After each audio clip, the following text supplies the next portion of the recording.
2 Samuel, chapitre 21. La famine et les Gabaonites.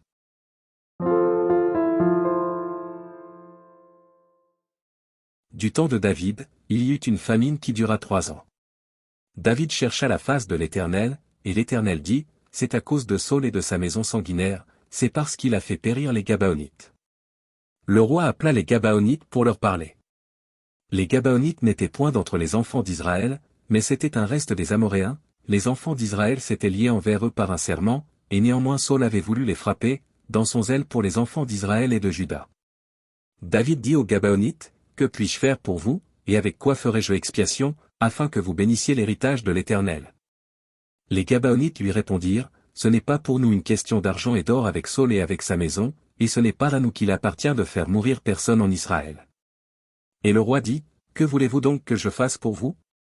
Ils répondirent au roi, puisque cet homme nous a consumés, et qu'il avait le projet de nous détruire pour nous faire disparaître de tout le territoire d'Israël. Qu'on nous livre cet homme d'entre ses fils, et nous les pendrons devant l'Éternel à Gibéa de Saul, l'élu de l'Éternel. Et le roi dit, je les livrerai. Le roi épargna Mephibosheth, fils de Jonathan, fils de Saul, à cause du serment qu'avaient fait entre eux, devant l'Éternel, David et Jonathan, fils de Saul. Mais le roi prit les 2 fils que Ritzpa, fille d'Aja, avait enfantés à Saul, Harmonie et Mephibosheth, et les 5 fils que Mérab, fille de Saul, avait enfantés à Adriel de Méola, fils de Barziaï. Et il les livra entre les mains des Gabaonites, qui les pendirent sur la montagne, devant l'Éternel. Tous les 7 périrent ensemble, ils furent mis à mort dans les premiers jours de la moisson, au commencement de la moisson des orges. Ritzpa, fille d'Aja, prit un sac et l'étendit sous elle contre le rocher, depuis le commencement de la moisson jusqu'à ce que la pluie du ciel tombât sur eux, et elle empêcha les oiseaux du ciel de s'approcher d'eux pendant le jour, et les bêtes des champs pendant la nuit. On informa David de ce qu'avait fait Ritzpa, fille d'Aja, concubine de Saul.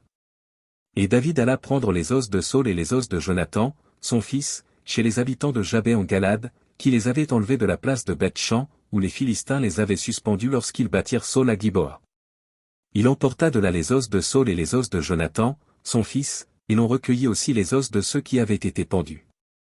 On enterra les os de Saul et de Jonathan, son fils, au pays de Benjamin, à Tséla, dans le sépulcre de Kis, père de Saul. Et l'on fit tout ce que le roi avait ordonné. Après cela, Dieu fut apaisé envers le pays. Les Philistins firent encore la guerre à Israël. David descendit avec ses serviteurs, et ils combattirent les Philistins. David était fatigué. Et Jishbi-Benob, l'un des enfants de Rapha, eut la pensée de tuer David, il avait une lance du poids de 300 cycles d'airain, et il était ceint d'une épée neuve. Abiscaï, fils de Tseruja, vint au secours de David, frappa le Philistin et le tua. Alors les gens de David jurèrent, en lui disant, tu ne sortiras plus avec nous pour combattre, et tu n'éteindras pas la lampe d'Israël. Il y eut encore, après cela, une bataille à Gob avec les Philistins. Alors Sibcaï, le Huskatite, tua Saph, qui était un des enfants de Rapha. Il y eut encore une bataille à Gob avec les Philistins. Et Elchanan, fils de Jaaré-Orégim, de Bethléem, tua Goliath de Gath, qui avait une lance dont le bois était comme une ensouple de tisserand. Il y eut encore une bataille à Gath. Il s'y trouva un homme de haute taille, qui avait 6 doigts à chaque main et à chaque pied, 24 en tout, et qui était aussi issu de Rapha. Il jeta un défi à Israël, et Jonathan, fils de Skiméa, frère de David, le tua.